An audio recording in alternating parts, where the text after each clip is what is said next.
ఒక అమ్మాయి వాళ్ళ అమ్మ దగ్గరికి వెళ్ళి అనిందంట, మమ్మీ నాకు జీవితం మీద విరక్తి పుట్టింది, నిందలు సూటిపోటి మాటలతో నా హృదయాన్ని పొడుస్తున్నారు మమ్మీ, నాకు చాలా బాధగా ఉంది, నేను తట్టుకోలేకపోతున్నా అని చెప్పిందట. ఆ తల్లి తన కూతుర్ని తీసుకొని తన కిచెన్ రూమ్లోకి వెళ్ళి 3 గిన్నెలు తీసుకుందంట.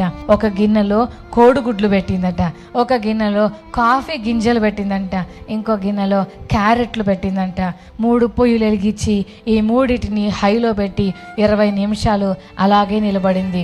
ఈ కూతురికి ఏం అర్థం కావట్లే, ఏంటి మా మమ్మీ ఇన్ని సమస్యలు చెప్పినా మా మమ్మీ ఏంటి పట్టించుకోకుండా కిచెన్లో వంట చేసుకుంటుందంటే స్టవ్ బంద్ చేసి వాటిని అన్నిటిని ఒక పక్కకు పెట్టి ఇప్పుడు తన కూతురికి చెప్పిందంట, నీకేం కనిపిస్తుంది? కూతురు అనేదట, కోడిగుడ్లు, కాఫీ గింజలు, క్యారెట్లు కనిపిస్తున్నాయి.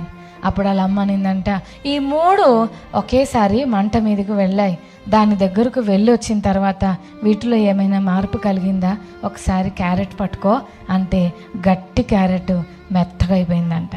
పొయ్యి మీద నుండి దిగొచ్చాక కాఫీ గింజలో ఉన్న సారమంతా ఈ నీటిలోకి వచ్చి నీటిని కాఫీగా మార్చి ఒక రుచికరమైన కాఫీ తయారైంది మమ్మీ అని చెప్పిందంట. ఈ కోడిగుడ్డు చాలా బలహీనంగా వెళ్ళింది, పట్టుకుంటే పగిలిపోయేటటువంటి సుకుమారిగా పొయ్యి మీదకు వెళ్ళింది, కానీ బయటకు వచ్చేసరికి అది గట్టిగా మార్చబడింది.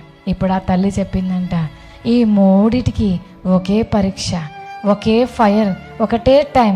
3 పొయ్యి మీద 20 నిమిషాలు ఉన్నాయి, ఈ 3 పొయ్యి మీదకు వెళ్ళకముందు ఉన్నట్లుగా పొయ్యి మీద నుంచి వచ్చేటప్పటికి లేవు. కొన్నిసార్లు మన జీవితంలో కష్టం వచ్చినప్పుడు మనము గట్టిగా ఉన్న వాళ్ళం ఏమైపోవాలా, మృదువైన వారిగా. కఠినమైన హృదయం కలిగిన వారు ఏమైపోతారు చెప్పండి? కొంతమంది మృదువైపోతారు, కొంతమంది ఏం చేస్తారు, ఆ మంటలోకి వెళ్ళిపోయినప్పుడు మృదువుగా ఉన్న వాళ్ళు కఠినంగా మార్చబడతారు, చాలా హృదయాన్ని కఠినపరుచుకుంటారు, ప్రార్థన మానేస్తారు, బైబుల్ చదవరు, దేవుని సన్నిధికి రారు, దేవుని మందిరంలో కనబడరు, పరిచర్య కనబడరు, ఎక్కడో అక్కడ మాయం. ఇంకా కొంతమంది అయితే అదే వేడికి పెట్టినప్పుడు దారిలో ఉన్న సారాన్ని ఆ నీటిలోకి దింపి తమలో ఉన్న సారాన్ని కోల్పోయి ఆ నీటిలోనికి పరిసరాలకు అందించి అది రుచికరమైన కాఫీగా మారుస్తారు. నువ్వు ఇందులో ఏ గ్రూపు అని తల్లి తన కూతురుని అడిగిందంట.